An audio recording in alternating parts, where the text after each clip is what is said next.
पहले हम घुटालों में थे, हमने ख्वाब भी नहीं सोचा था कि हम 2G से आगे बढ़ पाएंगे। किस तरह कोरोना में प्राइम मिनिस्टर के विजन मिशन का लाभ हुआ हमें। हम आज 5G मजदूर हो या बड़ा हो, या किस तरह पोर्टल की ग्रोथ, और उसका हमें कश्मीर में भी ये लाभ हुआ कि कश्मीर के नौजवान बच्चों ने, इंटेलेक्चुअल्स ने, पोर्टल वालों ने, सोशल मीडिया वालों ने, रिलीजियस लोगों ने बढ़ के अमन को आगे बढ़ते हुए हम एक प्रोग्रेस की तरफ बढ़ रहे हैं। हम जम्मू कश्मीर के बच्चे जो हैं हमारे, वो किसी से देश में कम नहीं है। टैलेंट हमारे यहाँ जो कश्मीर में SKICC में आप मुश्किल हालात में भी काम करते हैं और सबको कवर करते हैं। आज का प्रेस कॉन्फ्रेंस का ब्रीफ का ये मकसद था। हम 3 दिन के लिए जम्मू कश्मीर में, खासकर कश्मीर के नौजवान बच्चे जो हैं, एंटरप्रेनर हैं, कॉलेज गोइंग बच्चे हैं, जहाँ हायर सेकेंडरी के हैं, वो 10,000 से ज़्यादा बच्चे यहाँ आएंगे और हमारे जो ग्रोथ के इंजन्स हैं वो अपना अपना यहाँ इवेंट को लगाएंगे और कश्मीर के जो बच्चे हैं इंस्पिरेशंस लेंगे। और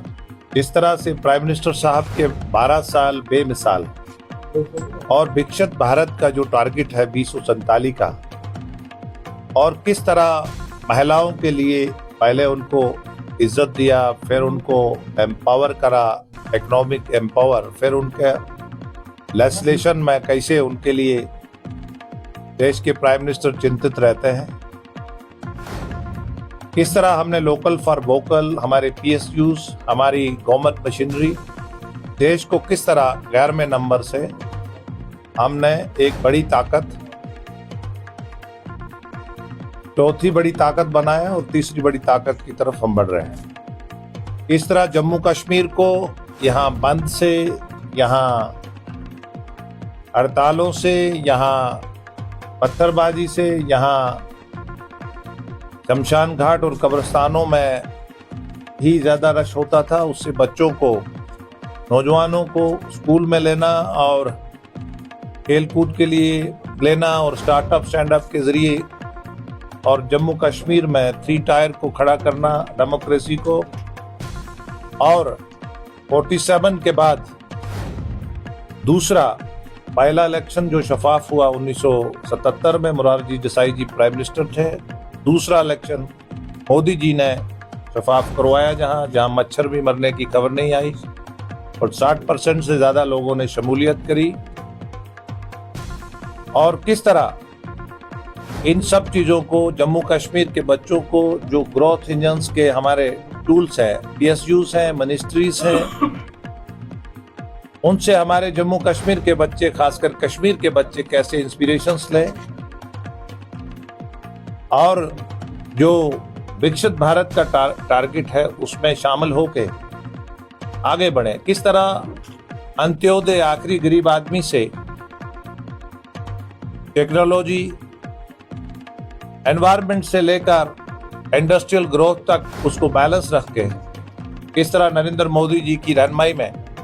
देश ने ग्रोथ करी है। पहले हम घुटालों में थे, हमने ख्वाब भी नहीं सोचा था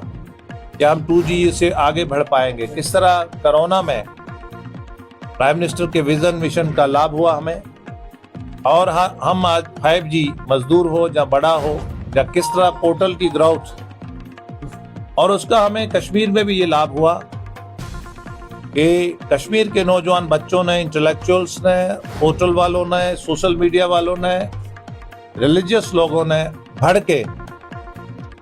अमन को आगे बढ़ते हुए हम एक प्रोग्रेस की तरफ बढ़ रहे हैं। यहाँ 3 दिन का इवेंट होगा, उसका सिर्फ और सिर्फ मकसद कि जम्मू कश्मीर के, खासकर कश्मीर के बच्चे कैसे इंस्पिरेशंस लें, कैसे जो भारत की, हिंदुस्तान की ग्रोथ जो है उसमें उनको मौके मिलें, कैसे वो अपने मौक़ों को अवेल करें, अपॉर्चुनिटीज़ बढ़ें, और इससे यंगर जनरेशन्स जो कि पिछले 30 साल के स्ट्रेस से, उससे बाहर निकल के उनके लिए एक खुली फजा और खुला एक माहौल बनाया जाए। पहले भी हमने पिछले साल भी यहाँ एक करा था, 14-15 हज़ार बच्चे आए थे। अगले 3 दिन में भी हमारे यहाँ 3 दिन सेशन रहेगा, 17 को, 18 को, फिर 19 को क्लोजिंग सेशन होगा। जिनकी अच्छी कारकर्दगी होगी, अपने फील्ड में टैलेंटेड बच्चे होंगे, उनको हम नवाजेंगे भी। और जिन्होंने इवेंट अच्छी लगाई होगी पीएसयूज ने, जहाँ उनको भी हम अवार्ड देंगे कि हमारे बच्चों का जो टैलेंट है, हम जम्मू कश्मीर के बच्चे जो हैं हमारे, वो किसी से देश में कम नहीं है। टैलेंट हमारे यहाँ, और देश की ऊंचाइयों को लोकल फॉर वोकल के जरिए, टेक्नोलॉजी के जरिए हम दुनिया की एक कैसे लीडिंग ताकत बने और जम्मू और कश्मीर का हिस्सेदारी हो, खासकर कश्मीर के नौजवान बच्चों का हिस्सेदारी हो। जी।